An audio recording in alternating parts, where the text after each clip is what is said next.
in the 1990s, I was working for a Wall Street company, and at my downtime, I used to look out over the concrete canyons of Lower Manhattan. And one thing that always caught my mind and caught my eye was why so many of these skyscrapers, which were built during the early part of the 20th century, why so many of them had gargoyles on the side. Why were buildings which should have represented the forefront of modernity, the modern world and new thinking, resplendent with motifs that belonged in the Gothic churches of the Middle Ages?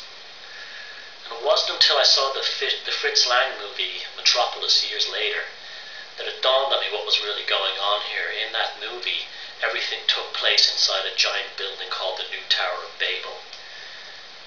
And what these gargoyles on the outside of these skyscrapers were, as they were in the Gothic churches, were the lineage and the heritage of the Babylonian demon worship cult, which began in Mesopotamia 2,500 years ago and became a symbolic archetypal motif for the consciousness parasite that was placed inside the human psyche all those centuries ago, and which to this day distorts, controls, pollutes, manipulates, and feeds off our consciousness.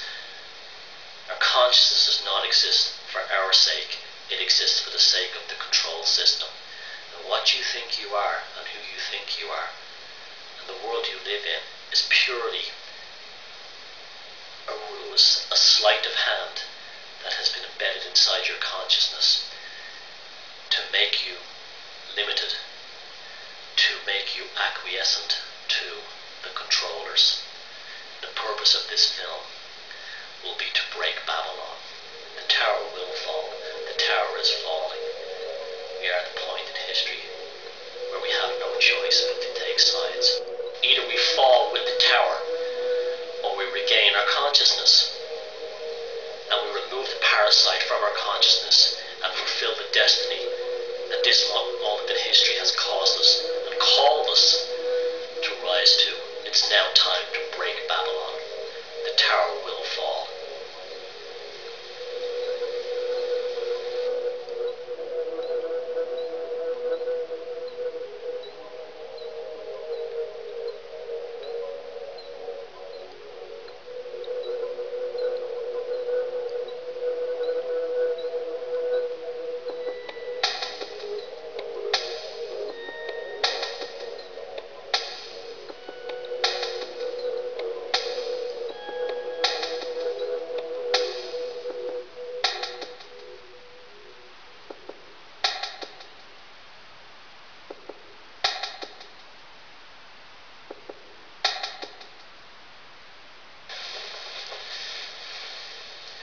Well, when people say to themselves, how does my consciousness affect my physical reality?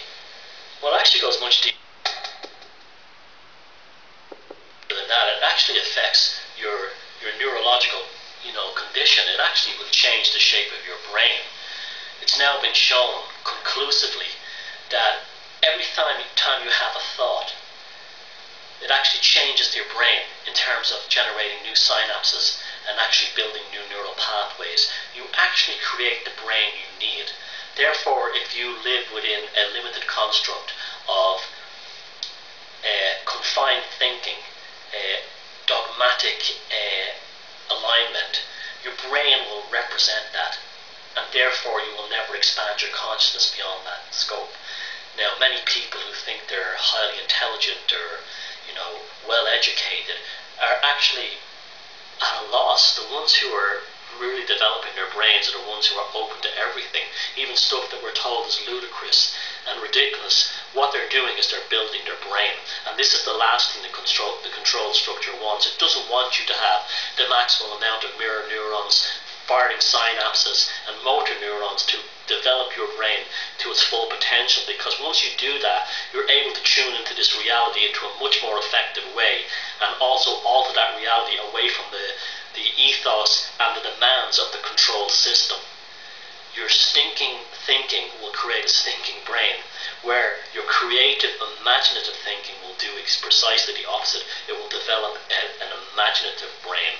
A lot of my work into psychopaths, through my previous work, had shown me beyond a shadow of a doubt that the psychopathic brain was quite different, because the underlying consciousness behind the psychopath did not need to develop the frontal cortex of their brain, because they didn't need to learn compassion, because they had no use for it, that they didn't need to develop the neural pathways to develop creativity, because they stole everything from everyone else, including their personalities and their ideas and their creativity. And this is why it's very important that we do not limit under any circumstances, no matter how ludicrous our thoughts are, that we do that, because what that does is essentially shuts down parts of our brain that we're not developing.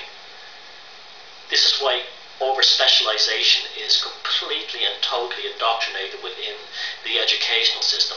They want you as specialized in your field as possible, for two reasons. One, they don't want the other fields all talking to each other, and secondly, they want the academics to have a tunnel vision consciousness, where they're incredible experts at the one thing that they study, whatever it is, archaeology, astronomy, but they know nothing else, because they've only tailored their brain from their underlying consciousness to develop the brain they need.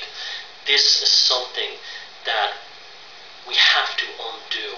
Specialization is destroying our consciousness. It is not enhancing it.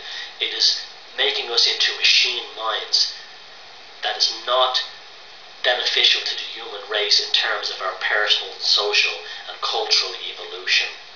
We need to open up our minds, expand our consciousness, and develop a thrust within our own psyche towards open-mindedness, tolerance and compassion.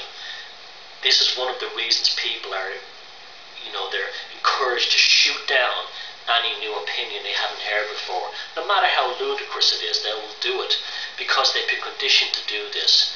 The Babylon mind, it depends on specialization. It depends on conformity. It depends on an inability to grasp concepts outside the framework of the dogma and the doctrine.